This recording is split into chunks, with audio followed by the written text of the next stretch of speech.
యుగాంతం అప్పుడొస్తుంది ఇప్పుడొస్తుందన్న థియరీలు ప్రపంచవ్యాప్తంగా చాలానే ఉన్నాయి. అంతా అయిపోయిందని గతంలోనే చాలా ప్రచారాలు జరిగాయి. జల ప్రళయం భూగోళాన్ని మింగేస్తుందన్నారు. సరే, అదృష్టవశాత్తు అలాంటివేమీ జరగలేదు. కానీ మనం ఆధారపడ్డ వ్యవస్థలు ఆగినా కష్టమే. అదే సమయంలో సూక్ష్మ జీవులతో కూడా కష్టమే. ప్రకృతి విపత్తులతోనూ కష్టమే. అంటే ప్రతి క్షణం సవాలే.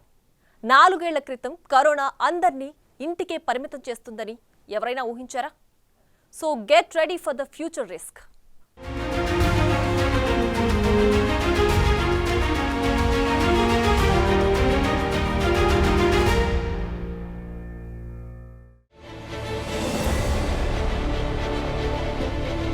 లైఫ్లో రిస్క్ లేకపోతే మజా ఏముంది అని చాలామంది అనుకుంటారు. కానీ ఆ రిస్కే లైఫ్ని రిస్క్లో పెడితే ఊహించటమే అసాధ్యం. అవును, మనం సృష్టించుకున్న ప్రపంచంలో కంప్యూటర్ వ్యవస్థలు, సోషల్ మీడియా ప్లాట్ఫామ్స్ ఆగితేనే ఇంత ఇబ్బంది పడుతున్నాం. అలాంటిది పాండమిక్స్ లాంటివి ఎఫెక్ట్ చూపితే ఇంకెలా ఉంటుందో ప్రపంచానికి కరోనా రూపంలో తెలిసొచ్చింది. అయితే అది జస్ట్ శాంపిల్తో కూడిన అలర్ట్ మాత్రమే. భవిష్యత్తు పాండమిక్స్ ఎన్నో ప్రపంచాన్ని చుట్టేందుకు రెడీగా ఉన్నాయన్న రిపోర్ట్లు ఇంకెంత భయాందోళనకి గురిచేసేవే. గత 20 ఏళ్లలో SARS, MERS, Ebola, avian influenza, swine flu, corona వంటివి జనానికి చుక్కలు చూపించాయి. ఇలా 1 కాదు 2 కాదు, ఏకంగా 6 తీవ్రమైన ముప్పుల్ని ప్రపంచ జనం ఎదుర్కొన్నారు. కేరళలో పోయిందనుకున్న నిఫా వైరస్ మళ్లీ ప్రాణాలు మింగేందుకు రెడీ అయింది. ఓ బాలుడు చనిపోయాడు కూడా. సో ఒకచోట మొదలై భూగోళమంతా వ్యాపిస్తే దాన్ని సైంటిఫిక్ పరిభాషలో పాండమిక్గా చెబుతారు. ఒక ప్లేసులో మొదలై చుట్టుపక్కల కొన్ని ఏరియాలకు విస్తరిస్తే దాన్ని ఎపిడమిక్గా వ్యవహరిస్తారు. భవిష్యత్తులో తలెత్తబోయే మహమ్మారుల్ని ఎలా ఎదుర్కోవాలన్న విషయంపై ప్రపంచవ్యాప్తంగా పరిశోధనలు జరుగుతున్నాయి. గత నెలలో వరల్డ్ హెల్త్ అసెంబ్లీ ఆధ్వర్యంలో ఒక కీలక సమావేశం జరిగింది.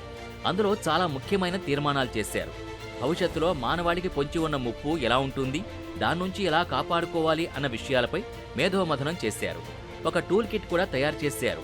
అయితే ఇది ఒక ప్రమాదాన్ని కొంతవరకు ఆపేందుకే. ఎన్ని కిట్స్ తయారు చేసి ఏం లాభం అన్న ప్రశ్నలు కరోనా వైరస్ను చూశాక అందరికీ అర్థమైంది. కొన్ని ప్రమాదాల్ని ఊహించలేం, కొన్ని వచ్చాక రెమెడీస్ రెడీ అవుతుంటాయి. సో ఈ మధ్య జరగాల్సిన నష్టం జరుగుతుంది. ప్రకృతిలో ఏది తక్కువైనా సరిచేసే బాధ్యత నేచరే తీసుకుంటుంది. దానికెవరూ అతీతులు కారు. అయితే కరోనా తర్వాత రాబోయే మహమ్మారి నుంచి రక్షణ పొందడానికి చాలా దేశాలు, జనాలు, సైంటిస్టులు ప్రిపేర్ అవుతున్నారు. కరోనా ఊపిరితిత్తులకు సంబంధించిన జబ్బు. ప్రాణమున్న జీవి ఏదైనా ఊపిరి తీసుకోవాల్సిందే. అలాంటి లంగ్స్ పైనే అటాక్ చేసి తక్కువ టైంలో ప్రాణం తీసిన వ్యాధి అది.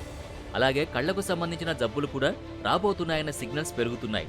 2050 నాటికి ప్రపంచంలో ప్రతి 2 ఒకరికి కళ్ళజోడు కంపల్సరీగా మారుతుందని, మయోపియా ఎఫెక్ట్తోనే ఇది పెరుగుతుందని అంటున్నారు. ఇప్పటికే చాలామంది పిల్లలకు కళ్లద్దాలు కామన్ అయ్యాయి. మన దేశంలో అయితే 2030 నాటికే ప్రతి 2 పిల్లల్లో ఒకరికి కళ్ళజోడు ఖాయమన్న రిపోర్ట్లున్నాయి. జస్ట్ ఇది గమనించిన సమస్య మాత్రమే. ఎవరూ ఊహించని ఉపద్రవాలు ఉండనే ఉన్నాయి. ఇప్పుడు ప్రపంచంలో సూపర్ బగ్లు తయారవుతున్నాయి. అంటే యాంటీబయాటిక్స్ విపరీతంగా వాడడం వల్ల బ్యాక్టీరియాలు వాటికి లొంగడం లేదు.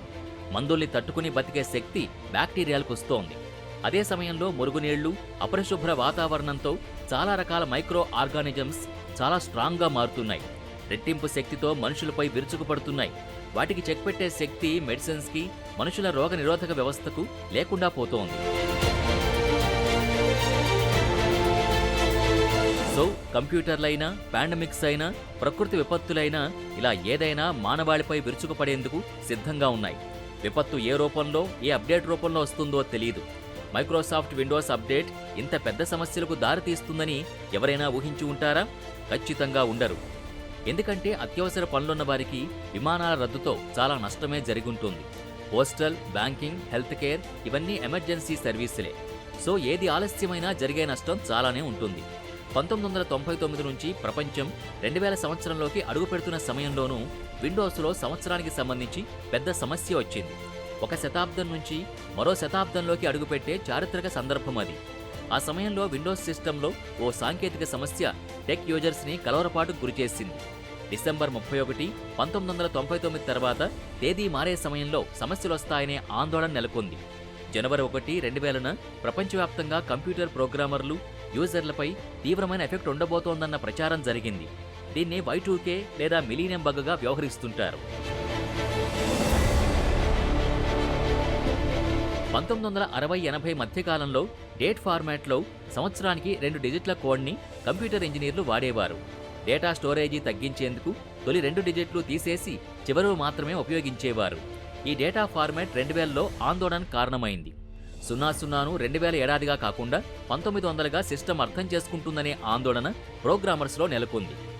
ఈ Y2K బగ్ కారణంగా బ్యాంకింగ్ సహా అనేక రంగాలు ఆందోళనకు గురయ్యాయి. అదే జరిగితే మాత్రం డేటా రాంగ్ రూట్లో వెళ్తుందన్న సందేహాలొచ్చాయి. ఎంతో సమస్య సృష్టిస్తుందనుకున్న ఈ సమస్య నుంచి ప్రపంచం అప్పట్లో ఈజీగానే బయటపడింది. 2 డిజిట్ల డేట్ ఫార్మాట్ని 4 డిజిట్లకు మార్చడం ద్వారా దీన్ని సాఫ్ట్వేర్ ఇంజనీర్లు అధిగమించారు. సో ఇన్నాళ్లకు మైక్రోసాఫ్ట్ విండోస్లో మరో మేజర్ ఇష్యూ అయితే ప్రపంచాన్ని షేక్ చేసింది. ఇవి ప్రపంచాన్ని ఆగిపోయినంత పనిచేశాయి. వెంటనే సర్దుబాటు జరిగింది. కానీ ప్రతిరోజు ఇలాగే ఉండదు కదా. భవిష్యత్తులో ఏమైనా జరగచ్చు, ఏదైనా సమస్య రావచ్చు. పరిష్కారం ఉన్న చోట ఉంటాయి, లేకపోతే అంతే సంగతి. So be ready and be prepare for everything.